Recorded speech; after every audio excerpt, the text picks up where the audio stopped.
Le Coran, livre sacré de l'islam, est considéré par les musulmans comme la parole de Dieu.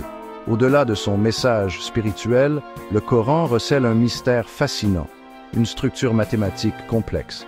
Ce code intricate, tissé à travers le texte, intrigue les érudits et les croyants depuis des siècles. Beaucoup y voient une preuve convaincante de l'origine divine du Coran. Cet essai explore les remarquables schémas mathématiques présents dans le Coran. Nous allons nous pencher sur des faits simples et facilement vérifiables, ainsi que sur des modèles plus complexes, nécessitant une analyse plus approfondie. Nous examinerons la signification des initiales coraniques, des combinaisons de lettres uniques qui préfacent certains chapitres. Rejoignez-nous dans un voyage à travers le contexte historique de ces découvertes, en soulignant le travail de Rachad Khalifa, une figure clé de la recherche moderne sur les mathématiques coraniques. Enfin, nous explorerons la relation plus large entre l'islam et la recherche scientifique, en démontrant comment le Coran encourage l'exploration et la découverte. Le nombre 19 émerge comme un thème récurrent dans la tapisserie mathématique du Coran. Ce nombre apparemment simple forme la base d'un code complexe, révélant des schémas étonnants tout au long du texte. Prenons l'exemple du premier verset du Coran, connu sous le nom de Basmala. Ce verset, composé de 19 lettres, est une déclaration de la grâce et de la miséricorde de Dieu. Le Coran comprend 114 chapitres, un nombre parfaitement divisible par 19, 19 fois 6. Même le nombre total de versets, 6346, révèle la présence de 19, 19 fois 334. Ces exemples ne sont que la pointe de l'iceberg.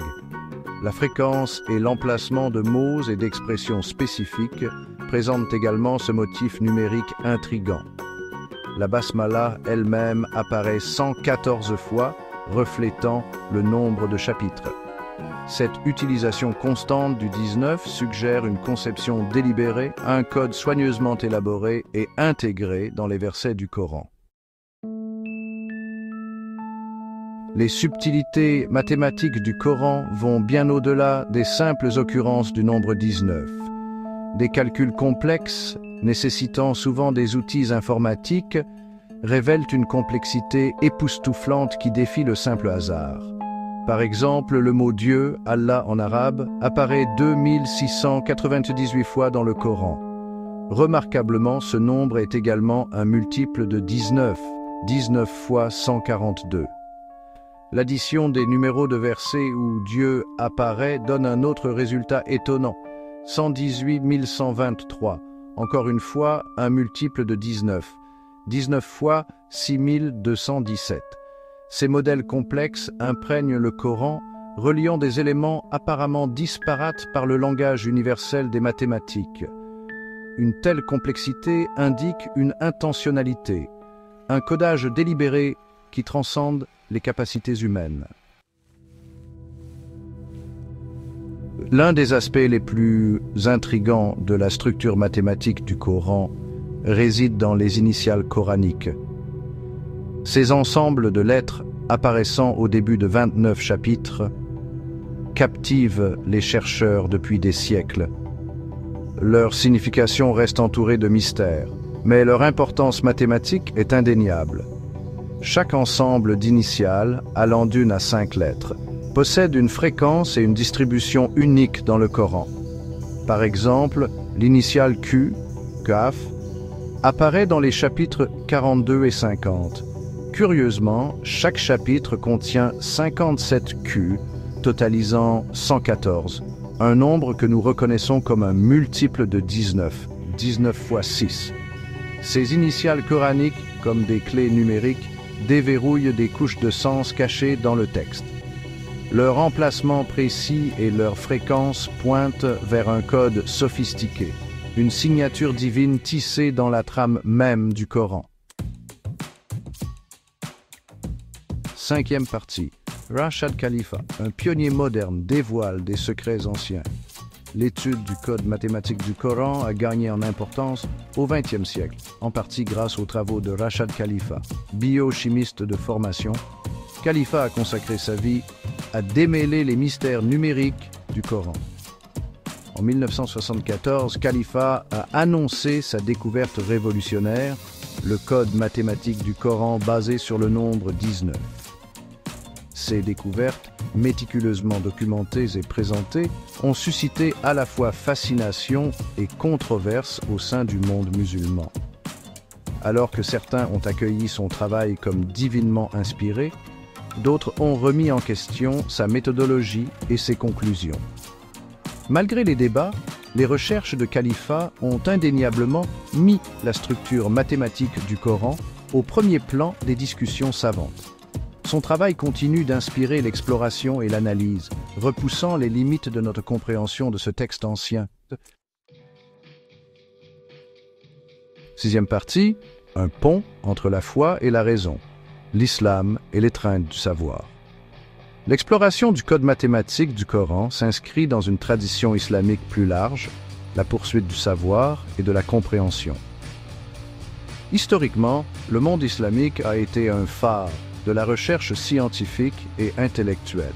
De l'âge d'or de l'islam, où les érudits ont apporté des contributions révolutionnaires en mathématiques, en astronomie et en médecine, jusqu'à nos jours, l'islam encourage la pensée critique et l'exploration du monde naturel. Le Coran lui-même exhorte les croyants à méditer sur les signes de la création, à rechercher le savoir du berceau à la tombe. Les schémas mathématiques du Coran, loin de contredire cet esprit de recherche, en témoignent. Ils nous invitent à nous émerveiller devant les merveilles de la création, à apprécier l'ordre complexe et l'équilibre qui régissent l'univers. Septième partie. Déconstruire les arguments des sceptiques, répondre aux doutes et aux critiques. La structure mathématique du Coran, bien que convaincante pour beaucoup, n'a pas échappé aux critiques. Les sceptiques attribuent souvent les modèles observés à la coïncidence ou à la manipulation humaine. Cependant, un examen plus approfondi révèle la faiblesse de ces arguments. Premièrement, la complexité et la cohérence des modèles numériques du Coran défient toute notion de pur hasard. Les relations entrelacées entre les mots, les versets et les chapitres, tous adhérents à un code numérique spécifique, indiquent une conception intentionnelle. Deuxièmement, les accusations de manipulation ignorent le contexte historique du Coran.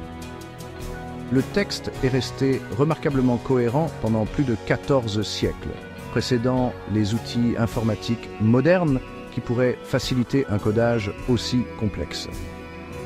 La structure mathématique du Coran constitue donc un puissant témoignage de son origine divine, un défi pour ceux qui recherchent des explications purement rationnelles.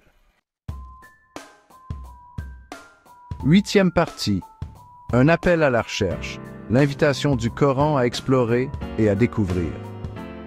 Le code mathématique du Coran ne doit pas être considéré comme une simple curiosité intellectuelle. Il sert d'invitation à approfondir, à explorer les profondeurs cachées de ce texte sacré.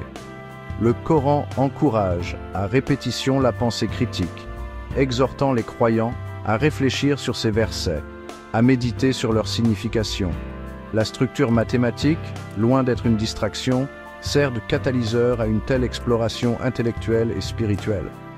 En s'engageant avec les modèles numériques du Coran, nous débloquons de nouvelles couches de compréhension. Nous commençons à apprécier la tapisserie complexe de sens tissés dans ces versets, approfondissant notre connexion à son message. Neuvième partie, conclusion, le miracle durable du code mathématique du Coran. La structure mathématique du Coran témoigne de son origine divine, un phare d'émerveillement dans un monde souvent guidé par la logique et la raison.